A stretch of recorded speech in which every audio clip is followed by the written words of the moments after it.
In just 1 week, a whole lot has gone down in the Apple universe. The Apple Watch Series 7 has now been released. The Unleashed event happened. There's new AirPods. There's new MacBook Pros. There's a weird new cheaper Apple Music plan, which we'll get into. There is a lot we have to break down on this week's episode of the Apple Circle podcast. Of course, as always, thank you guys so much for listening or watching. We really appreciate it. And of course, we want to hear from you. If you guys have a question, a comment, some feedback you want to give us, you can text or call the Apple Circle hotline. That number is 949-354-3508. We love to hear from you guys, hear what you guys have to say about what is going on in the world of Apple. We do have some comments we'll get to in a bit regarding the new Mac stuff. As always, I am joined by Matt Gonzalez here to break down everything going on. Matt, what a week it has been. We were preparing for this event. This kind of threw us off guard, kind of came out of nowhere last week, and now the Unleashed event has come and gone, and I feel like my head's still spinning from everything that happened. I know, there was a ton. I mean, it was basically what we expected, but it's like, you know, when every time we get all these rumors and all these things, always in the back of my head at least, I'm always like, yeah, but it's probably not going to get, like, they're going to leave something out. They're going to do something that we didn't expect, but pretty much everything we were hoping for, they actually did, and that is something you can't say that often, especially for a company like Apple. They usually go their own way, but they seem to have really listened. So I think before we get into Unleashed, because there's a lot to talk about there, maybe we can give some quick thoughts on Series 7, because this time last week we were discussing it, kind of talking about what we ordered, and now we have them. Let me hear your thoughts first, because you came from a Series 4, so you made quite the leap up to the 7. How you liking it so far? Is it worth it? Yeah, so I got the green aluminum with the, I don't know what you would call this band, but it's the leather band with the magnets. I forgot. I know it has a name, but I can't remember what it's called. I love it, but I think I like it more because of the band, which I can just buy for any Apple Watch. Yeah. I did immediately, when I put the watch on for the first time, I immediately noticed the screen difference. But after about 20 minutes, that screen difference went away. If you don't hold them next to each other, it's very hard to see a difference. And I don't find myself doing more on the watch than I would have before because of that screen difference. Yep. Yeah, so not much different here. The thing that I like, which I kind of mentioned a few episodes back, is like, usually for a tech product like this that I would upgrade to, the reason would be because I could do something different on it. But after, Series 4, Series 5, Series 6, and now Series 7, just as someone who loves tech, that's why I went ahead and bought one, because it's just a fun to experience a new thing. And the screen is bigger, so it's like there's some changes, but I'm not really using the Apple Watch any differently. See, I feel like that's the big thing with the Series 7, and what I've noticed as well is that the screen is bigger, but I don't feel like I'm able to utilize that space more. Like when the screen size went up 2 millimeters, I know we talked about this before, but that was such a big leap because there was so much more that watch faces could do and more could show. It's nice to have like text slightly larger, a little bit more legible. It's a little easier to navigate around, but I have not drastically noticed a difference in my usage or the looks. It's sort of just nice to have, I guess, the guts and the internals, but I really haven't noticed much in terms of functionality or usability. I guess this is what you'd expect. If you had an older Apple Watch, obviously it's nice to have this upgrade, but I wouldn't be running out and upgrading from anything before a 4. I mean, I had a 5. I mean, I guess it's kind of nice to have the newer processor and stuff, but if you have a Series 6, I see no reason whatsoever to upgrade to the Series 7. I would really wait. For me, that bigger screen really was not as noticeable as I hoped it would be, so can't say I'm disappointed, because that's just kind of the name of the game here. We kind of knew what to expect, so I guess is that it for our Series 7 thoughts? I mean, not a whole lot to say. I will say something. I feel like you would really hate using my watch, because I set my text size to the smallest possible. So let's see if this works. So it's not going to work for the video version, but basically I wanted to show you how small my text size is, but the no notifications when I bring it down is like tiny in the center of the screen, but I love it. Because I can actually read an entire message without doing any scrolling. It's nice. I have the default, and that seems to work. I mean, I love, like, I have my kind of watch face of choice, gives me all the like critical info I need. So I have battery percentage, I have the date and time, I have the weather forecast, I got my activity rings, messages, and then workout. Like, that's it. That's all I need. And if you, we kind of talked about this before too, and I'll be brief. If you dial in your usage as to what you want the Apple Watch to be and how it works for you, once you kind of understand how it works, you're going to really love it because it really starts to fit into kind of your lifestyle. But it does take some getting used to with experimenting with watch faces and kind of trying to figure out what works. But once you sort of get it dialed in, you'll really love it. So, Yeah. Series 7, I mean, that's about it. Yeah, exactly. I still have a stainless steel on order, which I think I'm really going to love. But I'll update you when that actually comes in because I have no idea when that's going to be. It's sometime in November. Yeah, I will say the green is, I got the green as well. And I have the same band that you have, but I switched it out when I do the sleep tracking, just something that's a little bit tighter on my wrist. I have like the Nike Sport Band or whatever. The green, just so you guys know, is very, very subtle. So that's either a good thing or a bad thing. If you're a fan of like that green popping, it's not going to pop off your wrist. It's very subtle. It's a lot darker than it looks on the Apple website. But if you're into something a little bit more subtle and something that looks kind of like a mix between dark green and like kind of space gray, that's kind of what it is. So I like the look. Just unless you hold it in the right light, you will not notice it's green. So for better or worse, that's what it is. Okay, yeah, so but forget the Apple Watch. We got better stuff to talk about. Let's get into Unleashed. There's a lot to break down here. Let's go in order because there were some surprise announcements that no one saw coming. They were interesting and kind of not very interesting. Minor. Let's talk about. I guess the first thing is was it new? What was first, the Apple Music Plan or the HomePod Mini colors thing? Which one should we talk about first? They're both very brief. Well, Apple or HomePod Mini now comes in colors. We have a coral. I don't know what they actually call it. I think it's orange, actually. Orange, yellow, and blue, along with the space gray. They change their colors so often I can't get the names right. Gray and white. Let's put it that way. So there's new colors now, but in terms of functionality, there's nothing different. Still $99, which I have 2 HomePod Minis and I love them. They work great. So if you're in the market for one, now you have some more colors so it could fit with your, decor. So that's that out of the way. This Apple Music Siri only plan is probably one of the, well, on one hand, it's very confusing, just kind of the way they talked about it. But when you kind of think about it, I think there are some reasons why this, I'm not going to buy it, but why it could make sense. So what is this new plan? I get it now. I think I understand. So this is a $5 per month plan that gives you access to the entire Apple Music catalog, but it's only controlled by voice. So you have to tell Siri what you want to play and it will play it. And that sounded to me baffling because I'm like, why wouldn't you want the interface? Why wouldn't you want control? This seemed like that iPod Shuffle that had no buttons that you could only like control, I guess, just with Shuffle. It seemed weird, but now I understand. I think the goal of this is for those who have smart speakers and want to get into Apple Music, but didn't want to pay the $10 a month. If you don't have Apple devices or you're really not a fan of Apple Music in terms of like using it on a computer or a tablet, or if you only do your listening primarily through smart speakers and voice control, that's where this makes sense. That, I guess, is my understanding of it in the effect that you would use Siri, or I guess really your personal, well, I guess, okay, now I'm confused. I'm assuming this would work on like an Amazon smart device or a Google smart device because Apple Music is everywhere. The idea is that you could use this in voice-only mode, right? I'm assuming that this is really made for those with smart speakers.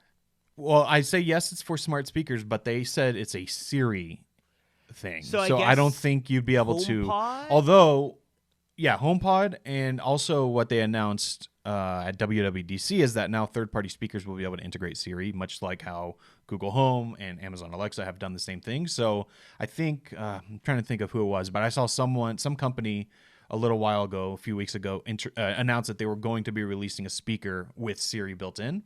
So I can only imagine we're going to see more and more of those.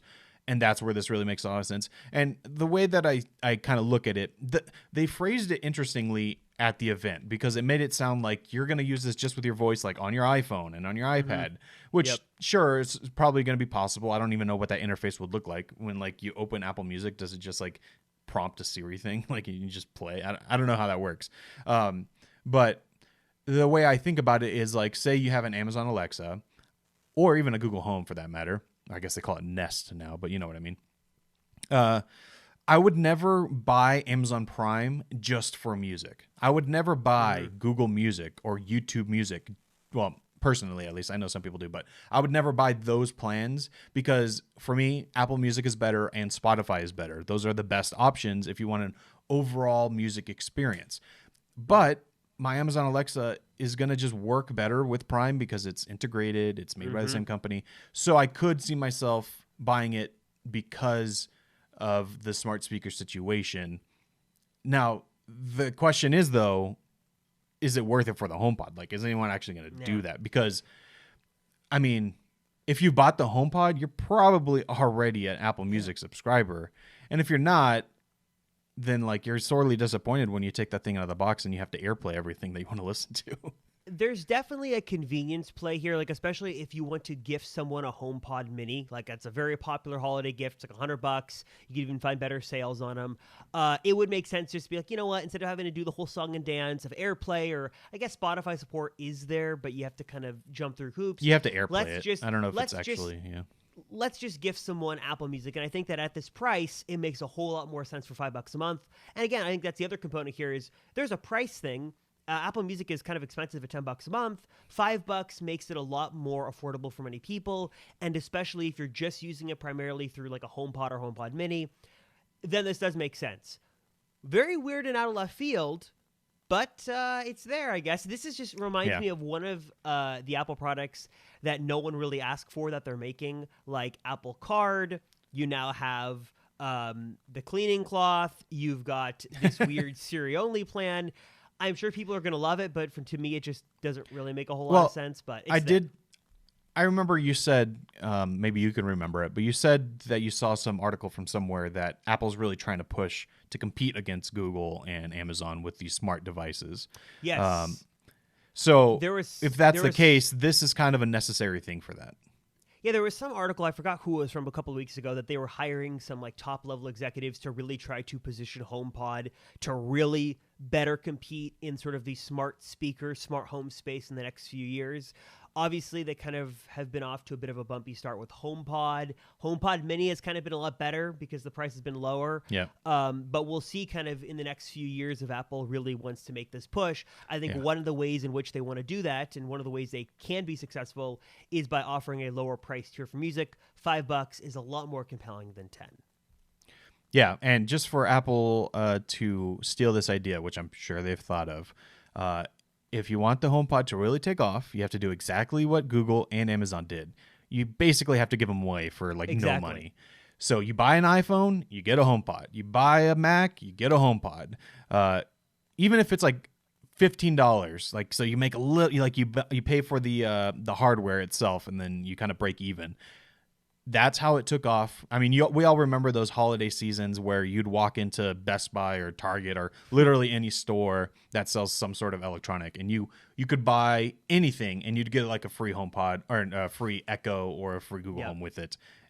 I'm convinced that's the only reason they took off, because no one was really buying them. They just got them for free and they started using them. I mean, even now on Black Friday or Amazon Prime Day, they're still like basically throwing Echo devices at you because they're so cheap. I mean, like they're not only significantly discounted, but in a lot of ways they're bundled with purchases you're already making. I almost wish that Apple would have, one of the ways they could have done this and not lost a ton of money is done this as a back-to-school promo. I know they did AirPods, and obviously it's very successful with AirPods and college students and high school students.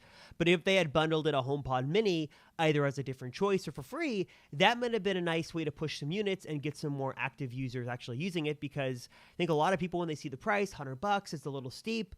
But if they were significantly discounted, like you said, $49, I'd even be more compelled to get one.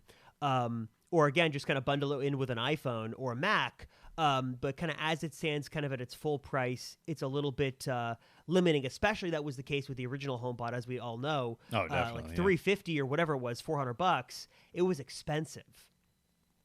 Yeah, and I love that first HomePod, but there was no reason for anyone to buy it, especially when everything else on the market was as good. Like, I think the sound quality of the original HomePod was better than most of the competition, but it's like, who really cares about that? I care about that kind of stuff. That's why I have one. But my mom doesn't care. They just want it to be loud enough to hear, like while you're cooking or whatever. I'm waiting to see the Black Friday deals on them because I'd love to pick up 2 just to Yep. use as a stereo pair with my Apple TV. That's like on my bucket list, but I don't want to spend $200 for it. Even though, if you think about it, $200 for 2 HomePod Minis that are very versatile and also not work bad, well yeah. versus like a sound bar, it's comparable. But if I can get them for like 2 of them for like $150 or whatever, that would make it a lot more compelling. That'd be great. Yeah. Let's talk about the other announcement here in audio, and that was AirPods 3. Run us through, Matt, what's new here with these new wireless earbuds? So these were rumored for a long time. We had seen leaks. We had seen full-on China fakes that were basically exactly what we got. So think AirPods Pro, but with a slightly... It's like a merge of the original AirPods and AirPods Pro. So the stem is shorter, but there's no silicone tips like we have on the AirPods Pro. That's kind of the way to think of the design. The case is now elongated. It's not just that little pill shape like it used to be. It's much more like the AirPods Pro. No real surprises here. It has the squeeze functionality of the AirPods Pro, which before you would have to tap. It has new drivers inside, so theoretically better sound, and it has spatial audio. That was really the only question we were wondering. Would it have spatial audio support? And it does. But other than that, the AirPods, $179. So yeah, if you need AirPods, if your battery on your original AirPods is dying, which it probably is if you're using original AirPods, seems like a great update. I mean, this is a no-brainer. I mean, if, like you said, if you have older AirPods, now's the time to upgrade, newer design, better battery life. And then spatial audio, this makes a lot of sense as Apple continues to push this in more and more of their apps and services, and even third parties too. It's a really cool experience. It would make sense to sort of bring this down the line. So now really the only difference between AirPods Pro and AirPods 3 is the silicone tips, which some love or hate, and also active noise cancellation and transparency, which I do think is a very fair difference and also very worthwhile. I love AirPods Pro. I love the active noise cancellation. But if you're not a fan of that and you just want sort of nice AirPods and you want spatial audio, then no brainer. AirPods 3, not a lot to say. I saw an article this morning or some comment that, oh, wow, Apple is impressive. They're keeping up with demand for AirPods 3 because I think the shipping times haven't slipped much, if at all. I don't know. I haven't checked recently, but I think that things have been good. But remember that these have been rumored to be in production or were in production for many, many months. So they seemingly have a stockpile of these, so they should be good to go. So you should have no issue getting AirPods 3. And if you have AirPods Pro, probably don't need to make the move, even though it's crazy that it's been almost exactly 2 years since AirPods Pro came out, which is crazy. Dang, that's crazy. I saw that they extended the fix program, or what do they call it? The repair program for the AirPods Pro. I think I'm gonna have to send mine in because I talked about a few weeks ago. I got that crackling issue when like I have a hard impact, like when I'm running up the stairs or something. And the newest thing, which is very much a software, I'm pretty sure. But the newest thing is every time I put them in, they default into the just off state, so not transparency, not noise cancellation, and I really don't like that. It makes it feel like I have plugged ears. Weird. And then I try to fix it, and then sometimes one stays and the other goes. It's a software thing most likely because they did update the software recently too. But yeah, I'm ready to send mine in. I've actually had a ton of issues with my AirPods Pro, but they're good enough and they're so good that I still use them even though they're not as perfect as the original AirPods were. AirPods Pro are great, and if the rumors are correct, then probably sometime in 2022, hopefully early 2022, I guess we don't know, we should get new AirPods Pro with new health sensors, which will be really nice to see. But man, crazy that it's been 2 years. But still, I mean, that 2019 technology, even in 2021, is still fantastic, and I love AirPods Pro. Great way to go. Okay, so we talked HomePod, we talked AirPods Pro, we talked about Apple Music, all that stuff. Now let's get into the star of the show, and that was these new MacBook Pros and the new Apple Silicon chips. And before we get into it quickly here, some quick context. There were a lot of really interesting last-minute rumors that surfaced over the weekend that were very controversial. The biggest was that there was going to be a notch on the MacBook Pro, that there were like these last-minute leaks, and then it was confirmed from schematics that had leaked months ago that were in that stolen data breach, that there was going to be a notch on the MacBook Pro. Did you believe the rumors, Matt, when you heard them? And what did you sort of think of those last-minute changes? No M1X, Apple's going to do 2 names. It was a really wild weekend if you were keeping tabs on all of this MacBook Pro stuff. Yeah, I mean, when I saw the rumors at first, I was like, yeah, of course they're gonna have a notch. But then when I saw that there was one leak of like the lid with the actual notch cut out, it was like an actual hardware leak. I was like, all right, it's real. And the notch is controversial, obviously. I don't think at all it's a big deal. I don't think anyone's gonna care or notice once you actually use it. And I've seen a bunch of people say like, why didn't they just extend the bezel so that it's the same width as the notch? And I see that argument, of course, so that there isn't a notch, but that would actually lose, what is that? Maybe 2-3 millimeters of screen real estate. Yeah, something like that. Because then you would have to have the bigger bezel to make the notch gone, basically. So it would be that length. And then you have to have the menu bar beneath that. So the idea here is that the menu bar is now pushed up instead of it being in your screen. So everything below the notch is completely usable, whereas before, or currently with the Macs we have now, the menu bar sits there and you can use everything below that. So you're already losing that screen real estate. I get it. It just looks kind of funny. Like I don't have any issue with it whatsoever. It just looks weird to have a notch on a laptop. I have issues with it, but I guess I'll reserve those for a moment. I guess first, so the event happened. We'll get into the chips in a second, but first, let's talk about the design of this laptop on the outside. Surprisingly, there were a lot of rumors that Apple was going to lean more into industrial and boxy and squirt off corners. This is almost like a really nice throwback to like the older MacBook Pros, like the Santa Rosa MacBook Pros. You've got obviously the ports here. Something about that silver color and the way that the edges curve really reminds me of like the older unibody MacBook Pros almost, or even like the previous generations before that. Looks great, right? I think it looks really cool. Part of me is wondering, is there a different texture on this, or is their rendering just getting better? Because obviously all the videos and stuff is not the actual laptop. Those are all renders. And when they get those really close-up shots, it looks really textured, as at least in comparison to my MacBook Pro that I have now. And I'm wondering, like, is that just their computers getting better, or is this actually going to be a little bit more textured? Rendered on M1 Max.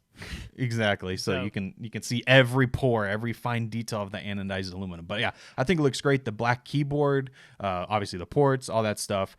I think from a design standpoint, they really hit it out of the park. It's just that notch that everyone is really complaining about. Yeah, I don't know how I feel about the notch. I think that if they did really go all in and the notch was there for the TrueDepth system for Face ID, that would have appeased many people. I understand the idea of branding and wanting to create a look and a unique design language for Apple products. It really makes it stands out, and that makes sense. I don't know. I guess honestly, for me, I always have my MacBook Pro closed. I never even look at the screen, so it's not a huge deal. I understand the frustration, but I will say, for as weird as the notch is, and take it or leave it, there's pros and cons to it.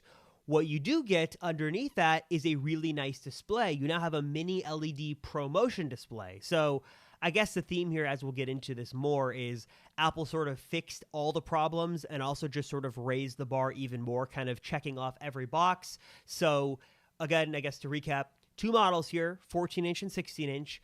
Both can be configured the same way, which we'll get into specs in a minute. But really nice design. The ports are back, and then mini LED ProMotion display, so variable refresh rate and super high quality. I mean, I don't have any complaints about the design. I mean, they basically added everything to these laptops that I could have asked for.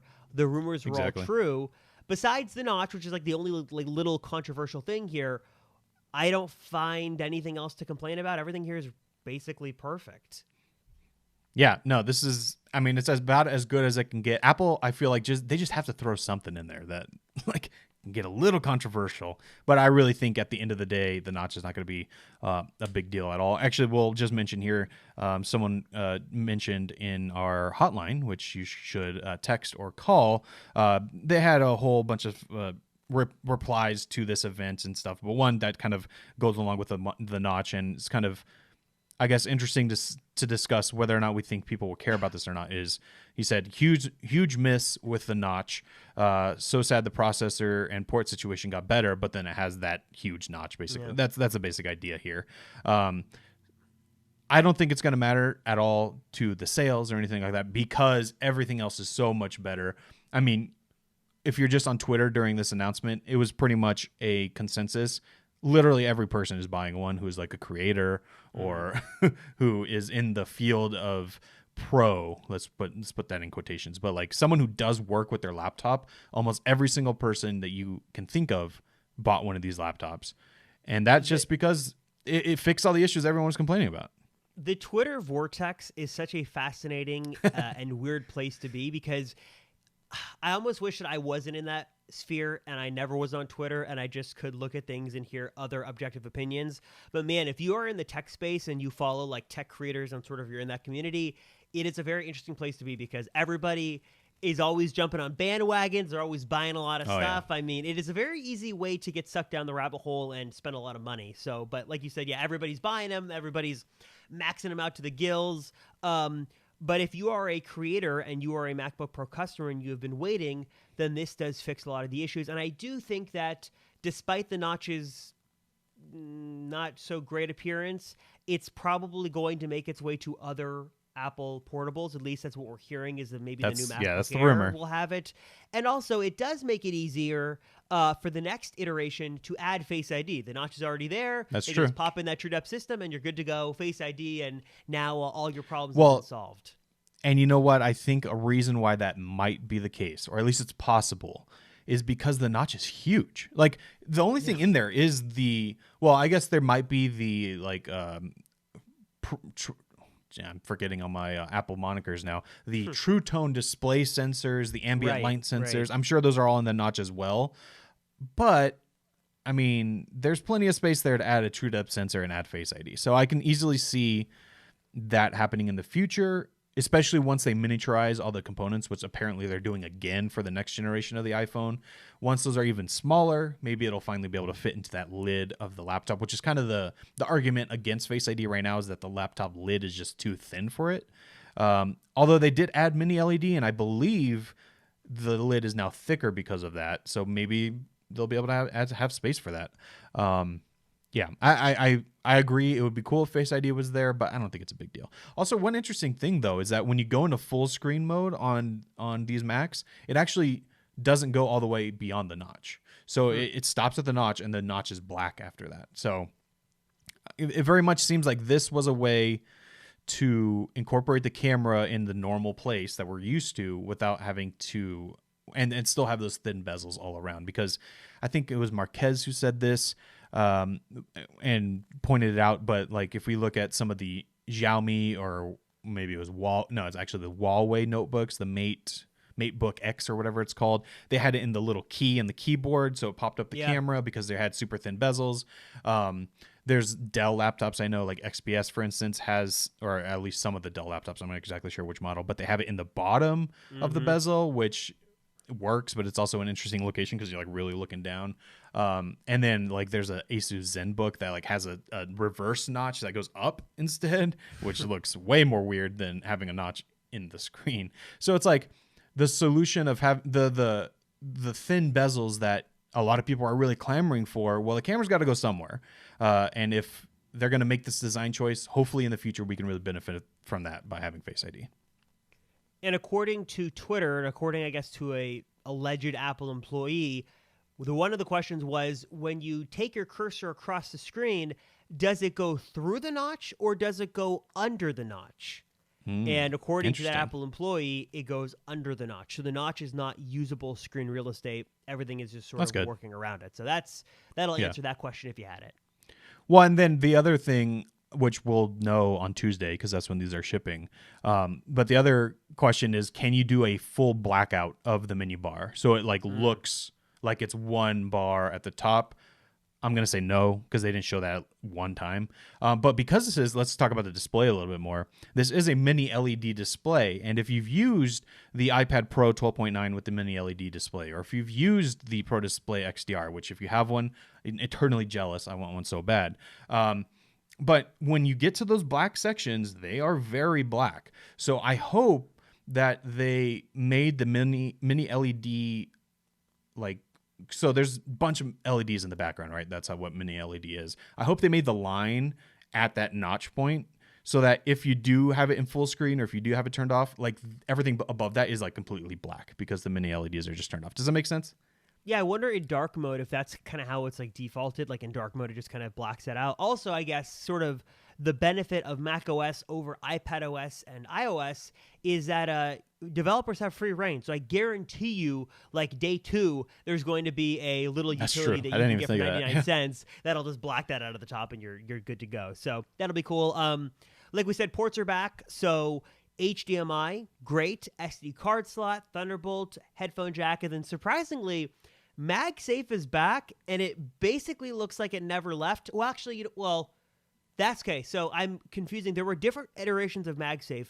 What was the last MagSafe iteration? Because there was the square, and then there was for a while that circular, sort of cylindrical MagSafe connector. Do you remember what the final one was? Because this is basically a was throwback it circular? to, like, I think it was. This is like a throwback I don't think to it the was. original. I think the MacBook.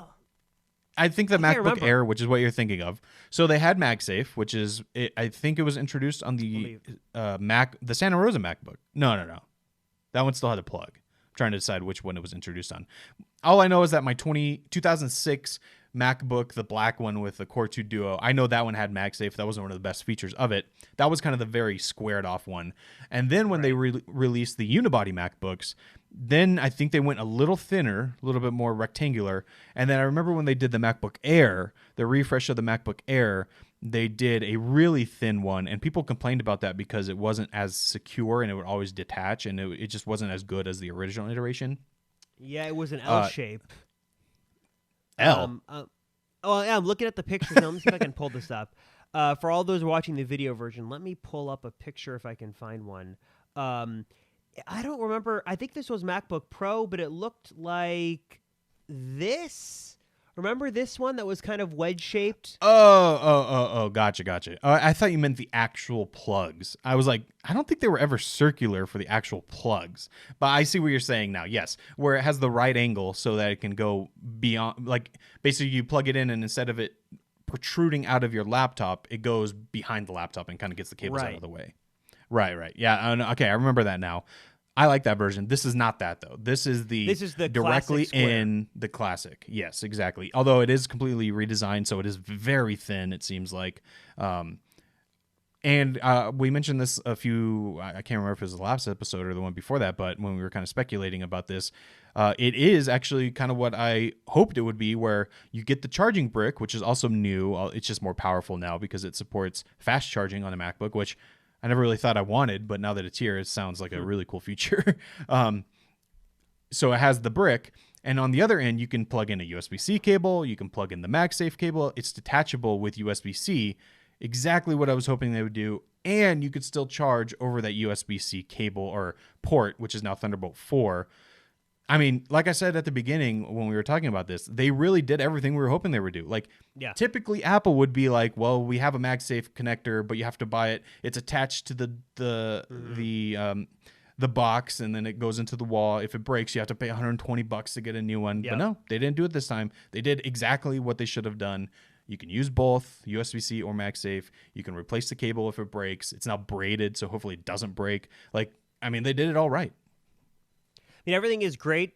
Great to see MagSafe back. Design is great. I guess now we got to talk about internals. Everything is great on the outside, and now let's get into the inside. So despite the very persistent rumors about M1X, Apple, well, we heard this at the last minute with these leaks, did not decide to go that route. Instead, they gave us 2 new chips. There's M1 Pro and then M1 Max. So weird naming scheme, which we'll get to in a minute, but consensus here is like kind of basically they're obviously very powerful chips. They're both 10-core CPUs with 8 high-performance cores, then 2 efficiency cores, and then kind of some differences here in terms of GPU processing power and then memory limitations based off the one you go with. So M1 Pro can go up to 32 gigs of unified memory. M1 Max can go up to 64 gigs of unified memory. And then you can sort of configure the different GPU options and core options. Actually, Apple kind of kept it very basic in the video, but if you go on the Apple website and start configuring, there's actually a lot of different options that you have for the CPUs. Obviously, They look very impressive. They look like they're going to absolutely just destroy the higher end Intel chips. I mean, the M1 was already super impressive, and the M1 Pro was already set to be 70% faster than the M1, and then we got the M1 Max. So things are just sort of crazy there. What are your thoughts on these chips and also the names? Well, I don't know how I feel about this. I understand the idea of two different processors, but M1 Pro and M1 Max, I guess that makes the most sense, but I don't know. What do you think? I didn't think about these names even being a possibility until we saw those rumors last minute, and then it actually became official. But the more I think about it, it actually makes perfect sense. You have the M1, you have the M1 Pro, the M1 Max. I don't see why. Like, I think that's actually better than doing M1X and then like what, M1Z. Like, I think that the Pro and the Max names make the most sense. I like the names. The only issue is, like, if you're one of those people who wants to brag about what specs you got in your laptop, then you're gonna be like, well, I got the 14-inch MacBook Pro with M1 Pro Max, and it's like, it's a really long name, but no one really talks like that. They say I have a MacBook Pro, and then if they, for whatever reason, someone asks, oh, what processor did you go with, and you say, oh, I got the M1 Max. You know, it's not that big of a deal. I think it makes sense. Yeah. Talking about names though, real quick, this is kind of going away from the MacBook Pro a little bit, but so this is the M1 Pro, M1 Max, but we still have a very, very pro computer that needs a chip inside. So what are they going to call that? What do you mean? The Mac Pro. Oh, you lost me. That's assuming, Mac Pro. No, the Mac Pro, so we have a Mac Pro that is going to get an upgraded chip. So what is that going to be called? Shouldn't that be the Max? That went over my head. Okay, now I understand. Is it going to be the M1 Pro Max, or I could see some totally new Pro name? Because again, what we said last week, and I think still is true, is that M1, M2, M3, the numbers are more made for the consumer level products, and then the Pro and Max monikers really sort of show you what the higher end chips are, and kind of they're more focused on the pro end machines. That's a great question. I don't know what the Mac Pro is going to have. Maybe it's the, Mega. It would make sense. It would make sense. Yeah, the M1 Mega or the M1 Pro Max, sort of the best of both worlds, or they do something totally new like M1. I don't even know what they could do. I mean, we know. I could also see it being it could also just be a different name altogether. Like, I don't know. Yeah, I don't know. I have no ideas. The only thing I can think is like Mega. Or it's just some kind of special variation, like it's a high-end M1 Max that maybe has a higher CPU count, higher GPU option. I don't or think it's like so. It's dual. They like the base configuration is dual M1 Maxes. I'm not sure. This will probably launch at the end of 2022. So by then, we could see for sure some new Apple Silicon chip, because then we're kind of going to be even more in the transition. Yeah, we could even see an M2 by then. I wouldn't be surprised by that at all, especially with this new rumored MacBook Air, which is supposed to have an M2 chip. They could totally ditch these names to begin with. Like, once they get to the M2, maybe they come up with a new naming scheme, which is then unified across the line. Like, who knows? They could do that. But yeah, like, just as the actual chips that we have now, the Pro and the Max. I mean, the Pro, so if you've ever used an M1 Mac, you already know these are excellent chips. They're really fast, but there's always a few questions that we had, especially as people who make videos for a living, was the graphics. What are they going to do about that? And just having a little bit more speed for those intensive tasks that we do. But the M1 already performed extremely well. It has extremely good battery management. All that stuff is excellent. And like you said, the M1 Pro is supposed to be 70% faster for CPU performance than the M1, which is kind of crazy to think about because it's already lightning fast on the M1. But even more than that, the graphics is 100% faster, two times as fast on the M1 Pro. That's not even talking about the Max. And then the Max has 2 times the bandwidth of the Pro when it comes to like processing ability. So, I mean, that sounds insane to me. I mean, like, add that with the optimization of macOS and all the vertical integration. I mean, this should be the best computer ever, right? This is the first time that I can think of in modern Apple history, I guess in really modern CPU history, that I really need to sit down and like take a little class on who each processor is for, because all the little differences are kind of over my head, and I'm really curious to see once these reviews come out and once Geekbench tests and more kind of benchmarks come out is what the real differences are, because M1 Pro sounds amazing, and then M1 Max takes it up a notch. It's like, how do you know if you should go Pro or Max? That's a really good question that we really kind of don't know right now because we don't know performance. So I think it's really going to depend on your workflow, but I am so curious to see how these both perform. They're both going to be amazing. And I really want to know for myself, what's the real difference between the M1 Pro and M1 Max, and do you really notice that difference sort of day to day? Yeah, so I ended up ordering one just to test out and hopefully keep, but we'll see. So I ordered the base 10-core 14-inch MacBook Pro with the M1 Pro. Yeah, you're right. This gets confusing. So I ordered the base 10-core model because they do actually have a lower version of the M1 Pro, which is only 8 cores, and it seems like that's more of a yield thing, like ones that have issues they just throw into the base model. So I ordered the base of the 10-core M1 Pro. And the reason I did that is because I have used many M1 Macs. Like I mentioned, I have the M1 iMac. That I could do everything I do for work, for everything I do, I could do on that computer with really no issues whatsoever. So I wanted to see, do I really need to spend another $2,000 to get a fully maxed out, 64 gigabytes of RAM, M1 Max with 8 terabytes of storage? Like, do I really need to do that? I don't think I do. So I wanted to try it out. I did see some people posting that, and I just thought that was a little funny. Like, I saw some people spending like over $6,000 on these like fully maxed out MacBook Pros. And look, I get it. If this is like your job and you need all that storage and you need all that processing power, more power to you. Do your thing. But I did think it was funny that we know so little about this, and people are already going to the hills. Like, I need the $6,000 MacBook Pro. I need 8 terabytes of storage, and like they're going out. So more power to you. But I did think that was funny again in the oh so interesting Twitter universe. Yeah, and I will say the reason I don't order more internal hard drive space on these laptops a lot of times is just because of the work we do. We do a lot of video work, and I will say the worst thing you can really do, I mean, even if you're not doing video work, anything you do, I think the worst thing you can do is keep all of your data on your laptop. And that's just, you're asking for a disaster. Like, the hard drive, well, I guess it's a SSD, fails, it gets stolen, you leave it at the airport. I mean, there's so many ways it could go wrong. So what we do is we work off these little drives, and anything that's really important, I upload to the cloud. So it's like, I don't need much more than like a terabyte. Even a terabyte I don't really need, but a terabyte seems to be the perfect amount. And since Apple charges exorbitant fees for their SSD storage, I don't want to spend any more on it.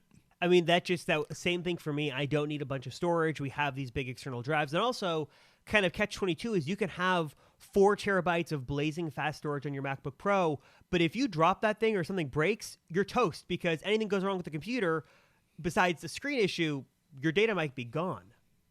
Yeah, exactly. So it's... I mean, I'm glad it's there. I'd rather them have the option and me not have to buy it than not have the option at all. But yeah. So if you were, I don't think you ordered one, right? So if you were to order one, which one would you get? Or did you order one? I don't know. I did get one. I've been having a lot of issues with this i9. I have an i9 MacBook Pro that has a lot of weird issues. Computer. Yeah, it might be, I might have some eGPU issues, whatever it is. But I will say I've been having issues with that, and I have yet to try an M1, so I was curious. And the trade-in values from Apple this year are actually pretty good. They are highly incentivizing those, even with M1s, to trade in. So you can look on the Apple website for yourself and see what the trade-in values are. So here's my spec, and kind of here's why I went with what I did. So I did the 14-inch because I have a 16-inch now. I never use it in laptop mode. It's always closed, and I don't need the extra screen real estate at all, and I don't need to spend the extra $200 for a larger screen. I'll interrupt you real quick. One thing, I don't know if we mentioned this, but the best part for me at least is that the 14 and the 16, same specs. The only thing different is the battery life. So, I mean, 14-inch all the way, I'm with you. And there's some people I saw complain, they're like, well, technically the 14-inch and 16-inch are different. Okay, at the base level, yes, they are. But the upside here is that you can configure them to be spec for spec the same. Besides battery life and screen real estate, they're the same. So we can, I guess, and there's some weird like fast charging stuff too, but that's more in the all the important the stuff weeds. is there. Yeah, it's all there. So I went with 1 terabyte of storage because I don't need any more. That's exactly kind of to your point. I went with 32 gigs of unified memory. It was like an extra $400 to go with 64, and I don't know if I didn't think the price was that difference. Not yeah, that bad, but yeah. Usually when Apple charges for RAM, it's a lot. I thought $400 was a very reasonable price, and yeah, but that's still the question though. Is it actually going to be a noticeable difference, especially for the work that we're doing? That's exactly why I'm like, you know what? Instead of going with more RAM, I want to get the best GPU because a lot of our work is very CPU and GPU heavy, especially with Final Cut Pro and plugins and rendering. So I went with the M1 Max, the higher end, so the 32 core with the I guess it's a 32 core and there's a 16 core neural engine, but the 32 core one with the higher end GPU because I really wanted as much CPU and GPU processing power as possible. And then I'm curious to see how that 32 gigs of memory sort of works. But I wanted to see kind of what the Max would do. I kind of debated between Pro and Max, but if you step up to the entry level Max, you get sort of double the performance of not double the performance, but in theory, some parts of the Max are double the Pro in terms of memory bandwidth and stuff like that. But also, once you're sort of at the M1 Max, man, it's so confusing. Once you're at the M1 Max level, to go to the higher end M1 Max is only $200. So in that case, I'm like, okay, I think that $200 is better spent going with a higher end CPU than spending $400 on more unified memory. So in all honesty, I have no idea how the performance is going to be because they're not even out yet. So I'm very curious, but I am super curious after not using M1s, after having some issues with this Intel i9. I cannot wait to see the performance improvements. And also, I love monitors and external monitors. So if you want 3 monitor support, you have to go with M1 Max. So that's another reason why I did that. So is it 3 monitor support? Because they said it's 3 Pro Display XDRs, but I think you can still run 3 monitors off of it. I don't know the technical. That's a great question. The technical limitations. I guess we'll find out. But I guess more. I don't even know. Either way, you have more. You have more ability. In case for whatever reason you ball out and decide to buy 3 Pro Display XDRs and a 4K TV, so you can plug them all in. That will not be happening. But I guess it's nice to have that headroom. But I'm excited to see, especially since you got the Pro. I really want to see if we can even notice any tangible differences between the M1 Pro and the M1 Max. If I had to guess, they're both going to be absolute beasts at just about everything. And I'm really curious to see what could you really do? What can you really notice with that M1 Max? Because in a lot of ways, unless you're doing higher end video work and higher end audio work and like really kind of pushing these machines, you probably don't need it. I'd argue even that if you just do casual YouTube videos, you probably don't need it either. No, I mean, like I said, we make pretty intensive YouTube videos. Like we use ProRes gigabytes and gigabytes of footage. We use plugins, like you said. Like we're pretty intensive on the editing that we're doing, and I could do all of it on an M1 MacBook Pro. So it's not. I don't see why I wouldn't be able to do it even better on this M1 Pro, not having to go to the Max. The one thing though that I guess we kind of have answered, although we really are going to have to wait until we see the Mac Pro to see the full answer of this. But well. Actually, I think we pretty much have it answered, but the GPU situation. We were wondering, is Apple going to make a dedicated GPU chip? Are they just going to integrate it in? And it seems like the answer is they're going to integrate it in. And I think there's actually some interesting takes on that and reasons why it makes sense. For instance, they call it, like if you heard Robert saying what he ordered and stuff, and if you look on their website, they call it 64 gigabytes of unified memory. So what does that mean? Well, basically it's 64 gigabytes of memory for the whole system. So whereas like with a typical PC or a laptop before in the Intel days, you would have 16 gigabytes of RAM for your CPU, and then the GPU, which is a dedicated GPU, would have its own RAM, 16 gigabytes as well, let's say. And that's kind of how it works, right? Well, this is unified, so you have 64 gigabytes, and the CPU and GPU use it together. So theoretically, you would have at max peak performance. I mean, this probably would never happen, but you could have 64 gigabytes of RAM for just your GPU, which theoretically would be really fast and really have a ton of performance. And I think that's just what they're going to keep doing even when we go to the Mac Pro. It would just be a bigger chip with better throughput and better performance. And that's the other thing I don't know is, so there's unified memory, and then there's the GPU core option. So all the processors are 10 cores, but then you can get 32 or 16, or I even think like 64 core. Actually, no, 32 yep. core. Oh, 32. Well, Right, yeah. 64 gig unified memory, but then 32 core GPU option. So what are the best options, and how do you mix and match unified memory and then CPU and GPU cores? There's a lot of variables here that we just don't know, but I cannot wait to see what it is. And I think that in about a month, we will know without a doubt what the best bang for your buck value is. Like, okay, like Definitely. do this configuration with this much RAM or this much unified memory and these CPU and GPU cores. There's going to be like a sweet spot in there that it's going to give you the best performance per dollar. And that's what I'm excited for, because we will know that, I think, in the next 2 weeks. I think pretty fast. Yeah. What we need, though, is someone to buy every config and like do a test. I'm sure on the internet, the vast place that is the internet, someone will do that so that we can really put it apples to apples and see like what's going on. Someone's going to do it, and then we'll know, and then we all have the benefit of without having to spend $40,000 or whatever that would cost to get all those laptops. The price of one Mac Pro. Yeah. So I guess, here's a good question, Matt. Obviously, if you are someone who has been waiting for this and clamoring for this, you probably already pre-ordered one. But do you think that there is something to be said that if you are looking at this machine, but you're a little confused on specs, should you wait a bit, even if that means you're going to get the machine later? Should you wait just to see how this sort of pans out in terms of performance so you can make the best, most educated decision? Because right now, I don't know about you, but even I like to think of myself as a technical person, the ordering process is a little daunting because there are so many options. Yeah, I mean, there's definitely always something to be said about waiting a little bit, especially for a new product, which this is. This is completely new in pretty much every single way. New hardware, new screen, new keyboard, new ports, new internals. Everything is new. So, I mean, especially like if you really are a professional and you're really wanting one of these and you're looking to switch over your entire, professional life over to it, then it's probably good to wait, see how it performs.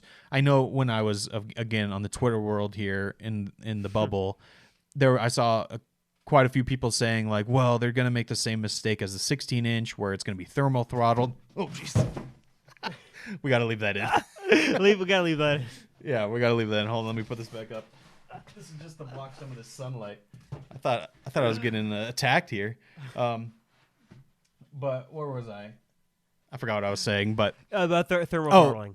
Yeah, that the 16-inch MacBook Pro had thermal throttling because it was too hot, and that they made this new MacBook Pro thinner, so it's going to have the same issues. Like, while I don't necessarily think that's going to be an issue just because of the M1 situation that we've had for a year now, that still is very much a question. It could possibly be that even though, maybe these chips are super performative, maybe there is some issue that just pops up that we don't even think about. Maybe even Apple didn't think about because it's not out to the masses yet. So anything that you're doing professionally, definitely good to wait, especially like, we always talk about it every year, but like the new software, macOS Monterey, we're probably not going to update for a good 3-4 months at the earliest, I had so many issues going to Big Sur that it took me, I did eventually update, but I had a lot of weird issues. And that's kind of one of the concerning things for me is I wish I can't downgrade these to from Monterey, but I'm a little nervous that there's going to be some incompatibility. So I guess we'll see how things sort of shake out. But I mean, MagSafe, all the ports, new design, take or leave the notch. That's a little controversial. But besides that, I think Apple made right by their pro users. They made right by the community, and they have fixed everything on here. I guess the one thing to mention is that, yes, the touch bar is gone. So that's just kind of we forgot to mention that. So, I mean, it's gone. But everything on here looks perfect. And if this is any indication of what Apple is planning to do next, then I'm really excited to see what the next refreshed Macs will be. Again, the notch is probably going to be there, but we're already hearing rumors about new mini LED iMacs, maybe mini LED MacBook Airs. I mean, Apple is really taking their ProMotion technology and their chip technology, and they're really making these Macs better. And it's nice to see after some years of neglect, they're really all in and really going all out to make the Mac lineup the best it can possibly be. And I think 2022 is going to be a really exciting year for the Mac. Yeah, definitely. I mean, I guess speaking of that, we can talk about it a little bit. But yeah, we're getting, I guess everyone was just waiting for this event to happen. And then suddenly there's a ton of new rumors about everything that's coming next. Yeah. But like this new MacBook Air, we've seen design leaks of what it possibly could look like from people like John Prosser, where it's going to have colors, it's going to have this new design.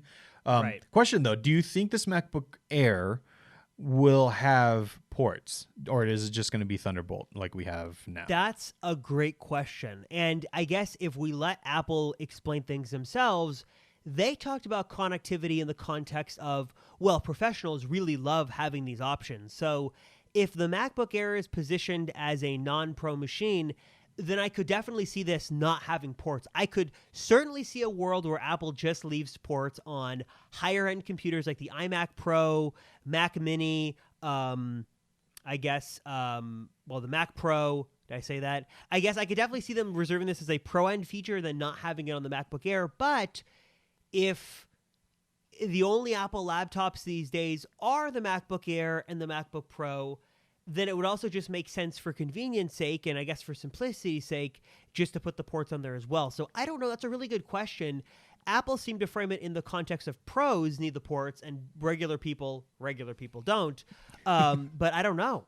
What do you think? You know, I could actually make the argument that regular people need the ports more because I know how to get a dock. I have them already. Like, it's annoying, but I have all the dongles and everything. But my mom, who just wants to plug in her thumb drive, you know, it would actually be beneficial for her to have it because I can get around it really easily. But I don't think that's the best argument.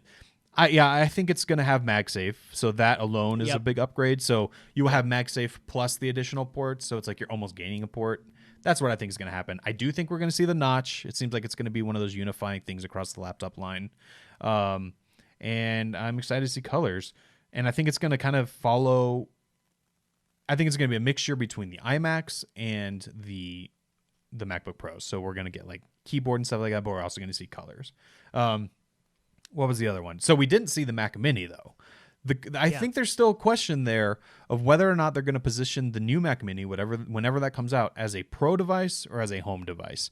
And I'm hoping they do maybe both, like maybe have two different versions of it. I mean, I think wouldn't it just be easy just to do that redesign and then just have an option for an M1 Pro or an M1 Max? I mean, that just seems to make sense. I guess there'd be some thermal issues there, but hopefully they could work around that. But that just seems like a no-brainer. Just slot that into the next event. It could just be like a mention for like 2 minutes. Like, hey, by the way, there's a new Mac Mini, and you can option it with an M1, M1 Pro, or M1 Max. Yeah, that just makes a lot of sense. And then the other computers we're expecting next year would be obviously the Mac Pro, but that probably will be at the end of the year, probably at late 2022. And then there are still these rumors about a higher-end iMac Pro. And I think the latest rumors I saw as of this morning were there might be a 27-inch iMac with a mini LED display and ProMotion. That would be, I guess, the next iMac Pro that would be in the works, and that would be really cool. Yeah, so there was some rumors initially that this was a external display that Apple was working on, and then there was kind of some going back on that, saying, actually, this is the display going into the new iMac. Either way, though, that sounds awesome. I want that. I'd probably, if I was looking for a desktop, that's probably exactly what I would buy if they made it. And if it had the M1 Max option in there, then I'm all for that. The question is, though, I mean, we would probably expect that to come out after the MacBook Air, so that's supposed to have the M2. So would it be the M2 Max? I don't know. Well, see, that's I don't know. This is going to be a really interesting thing to see sort of follow. So I'm assuming that in the spring there's going to be another spring loaded, and we will get a new MacBook Air with a redesign with the M2. That would make sense, but the M2 again is just a more entry level, consumer level chip that is still powerful, but is not a Pro or a Max. I could also see them, though, at that event giving us a new Mac Mini that also has maybe it has an M2, but also you could option it with an M1 Pro or Max. And then when do we see this iMac? I guess it's how optional or how willing is Apple going to be to sort of mix and match pro computers and non-pro computers? I'm not sure how this is going to lay out, but I'm assuming that we will see a new iMac Pro, a MacBook Air, and then I'm assuming at some point they're going to just basically give us an iMac that has the same design but with an M2 chip inside. So a lot of good questions on how Apple's going to do this. Definitely new computers, but how? I don't know. Yeah, here's my guess, preliminary guess, is spring-loaded sometime in March, we're going to get a new MacBook Air, a Mac Mini Home Edition, which here's my prediction. It's going to have colors. It's going to be a little box, small. Not quite as small as the Apple TV, but in between the Apple TV and the Mac Mini we have now. It's going to be portless, or no, sorry, not portless, fanless, so that it can get really small, and it's not going to come with a Pro version. That's just my guess. That's what we're going to see at this spring-loaded, along with maybe like an iPad update or something unrelated to the Macs. And then at WWDC, we're going to see an iMac Pro and a Mac Pro sneak peek. Maybe the iMac Pro comes out a month later. Maybe it doesn't. But the Mac Pro doesn't come out to December. That's my guess. That's my preliminary guess. So do you think no Mac Mini Pro at all? Not in the cards? Yeah, I don't think so. Especially when you look at what the Mac Mini started as. It was very much a affordable computer that anyone could buy to get into the Mac, especially in the desktop realm, and I think that might be what they're going back to. And the reason I think that is because the rumors of the colors. I don't think they'll be doing colors for a Pro machine. I mean, that makes sense. And again, like you said, the Mac Mini has never been positioned as a higher-end computer. There were some higher-end options and like some server variants, but it's never really been sort of a pro-end machine. I could see there being an M1 Pro option, but that's not the point of the computer. Yeah. Right. So that's going to be interesting to see. And then I guess the other question is, will the notch continue to make its way on the MacBook Air, and could we see a notch on the iMac, or where does the notch go next? I think we're going to see it on the MacBook Air. I think it's very much a laptop thing because they want the thin bezels. Considering we didn't see it on the iMac, the M1 iMac that we just got, the 24-inch, I don't think we're going to see it on iMacs. I don't think we're going to see it on Pro Display XDR or whatever. Like, I think this is very much a laptop thing because they want to maximize the screen real estate for the form factor, whereas on an iMac, that's not much of a big deal. So is your computer coming? So these computers start shipping next week. Will you get yours next week? Yeah, mine's supposed to get here on Tuesday, which is the earliest I saw anyone getting it. So next week's episode, we will have your first impressions of the computer. I'm dying to hear what you think about it, and we'll have to hear about some Final Cut tests and stuff like that. So we'll have all that next week. I mean, excited for these MacBook Pros, AirPods 3. I think this was a very worthwhile event that definitely lived up to the hype and certainly met, if not exceeded, expectations. And any final thoughts, or have we just praised Apple for the last hour and given them the credit they have deserved? No, I think they deserve the credit this time because Apple very rarely, I mean, there's like 3 times maybe you can think of where they've gone back and basically admitted they were wrong. This is one of those times, and they did it in the best way possible by just like doing everything we wanted. So I think they deserve the praise there because they easily could not, they didn't have to do that, but they did. So I'm excited to try these out. Man, it's like we're going to have a little bit of a lull after this. Like we got all the new Apple products finally, and now we can kind of just use them, enjoy them, and get ready for that holiday season. Yeah, we're going to enjoy the holidays, kind of ease out of Apple news, and then come January, we'll be right back in iPhone 14 stuff once those rumors kick back in. As always, guys, what are your thoughts on sort of the new MacBook Pros? Did you order one? What'd you go with? Are you going to pick up AirPods 3? Are you a fan of the Siri Apple Music voice plan? Let us know by tweeting at us on the Apple Circle Twitter. You can leave a comment on this YouTube video if you're watching the video version. And also, we do have a video version of this podcast. Link to that in the description of this podcast. And also, of course, you can text us or call us 949-354-3508. That is our Apple Circle hotline number. As always, thank you guys so much for listening, watching. Also, if you could give us a review on the Apple Podcast app, that would certainly help us a lot. Apple likes to push reviews, and we certainly could use some updated ones. We appreciate all those like Brad who have written reviews in the past. Thank you, Brad, for listening and your continued support. But if you guys could give us a review, that would certainly help us a lot. And that would let us know who's really listening to the very end and didn't stick around at the beginning. So leave us a review. That'd be very, very helpful. And as always, thanks for watching and thanks for listening. And we'll see you right back here, same time next week for another episode of the Apple Circle Podcast.